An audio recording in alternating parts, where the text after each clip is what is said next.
August 1st. Death and life are in the power of the tongue. Proverbs 18:21.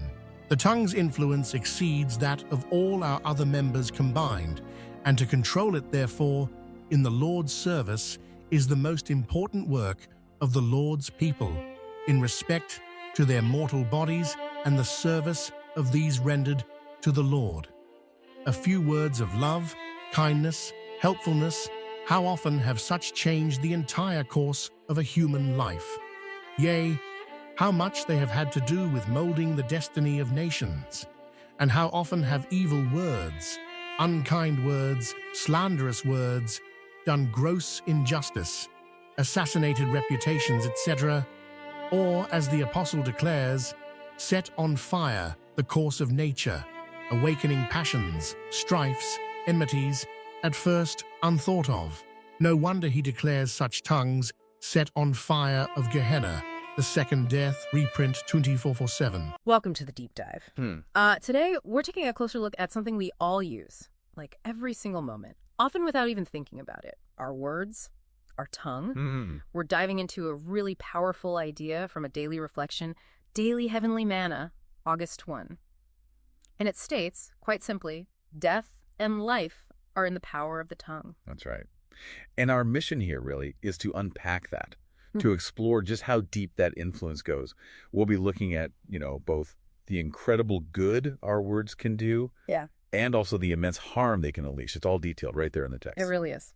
So let's get into this central claim first. The source makes this, pretty bold a statement. It says the tongue's influence exceeds that of all our other members combined. Which is, wow. Think about that. Exactly. Why this tiny part of us, not our hands or feet, why the tongue holding such sort of disproportionate power.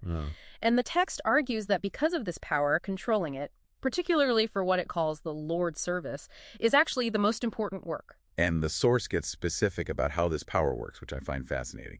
It points out how just a few words of love, kindness, helpfulness, they can completely change the entire course of a human life. It's kind of amazing, isn't it? How something seemingly so small, so intangible, can have such massive, life-altering effects. A kind word, a moment of encouragement. Yeah, potentially reshaping someone's whole path. It's huge. And it gets even more, intriguing. The text suggests it's not just individual lives. It claims these positive words can even play a big part in molding the destiny of nations. Which sounds massive. It does. How does that work? How can a few spoken words ripple out that far? To a global scale? Well, I think it's because words carry ideas, right? They build connection. They're the fuel for collective action, you could say. Okay, that makes sense. But if we accept that potential for good, the source is also very clear about the flip side, the darker side of this power. The destructive potential.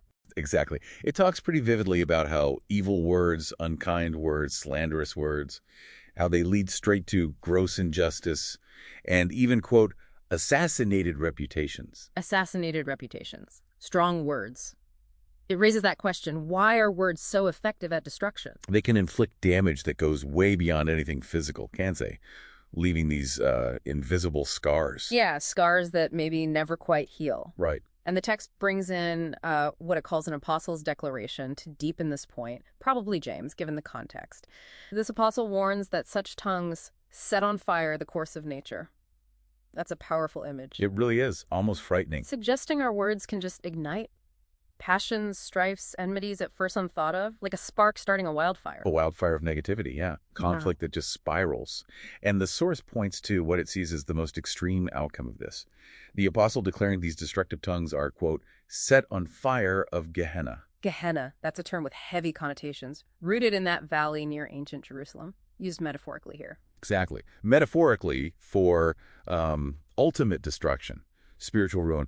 The text even connects it to the idea of the second death within its specific framework. Wow. What's really striking is how much weight the source gives to verbal actions.